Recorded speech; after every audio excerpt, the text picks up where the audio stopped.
મારું નામ છે કલ્પેશ કુમાર બીજલભાઈ મકવાણા. મારું ગામ છે ચિત્રાવળ ગીર, તાલુકો તાલાળા, જિલ્લો ગીર સોમનાથ.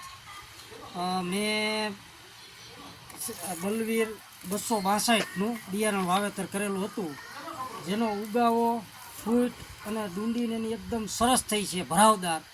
અને એના ઉપરથી એવું લાગે બીજા આ કંપની અત્યાર સુધી હું બીજી કંપનીના ઘઉં આવતો, શ્રીરામ છે એવા બધા, તો એની દૃષ્ટિએ આ કંપનીનું બિયારણ આ બલવીર 262 મને બહુ ખૂબ સરસ લાગ્યું. અને ઉતારાની દૃષ્ટિએ આ ઘઉં જોતાં એવું દેખાય કે ભાઈ ડુંડી કે આનો ઉતારો સરસ રહેશે. હમણાં આપણે એક ડુંડી ફોઈલી, એમાં કેવો લાઇટવાળો દાણો દેખાણો? આપણે બીજા જે ઘઉં જોઈએ એનો દાણો જે હોય એ ખરેખર એટલી બધી લાઇટ નથી. આનો એકદમ તેજવાળો, આમ ચળકળાટ, એકદમ લાઇટવાળો દાણો જોવા મળે, ભરાવદારનો. હાઈટ કેટલી છે એની હાઈટ અત્યારે તમે જોઈ શકો કે મારી કમરની ઉપર છે. અને ઢૈરા પવનમાં કે નથી ઢૈરા? નહીં, પવનમાં ઢૈરા નથી જરાય. બીજા ઘઉં ઢરે કે? બીજા ઘઉં ઠરી જાય પાણી વાળી એટલે. હા, અને આમાં કઈ પ્રોબ્લેમ નથી થયો નહીં, તમારે? આમાં અત્યારે કોઈ એક જાતની રોગ જીવાત કે દવાનો કોઈ છંટકાવ કરવો પડ્યો નથી. તમારી દ્રષ્ટિએ આ ઘઉંનું બિયારણ સારામાં સારું મળ્યું ને? નહીં, આ બીજા ખેડૂતોને મારી ભલામણ છે, ખરેખર આ વેરાયટી વાવવા જેવી છે.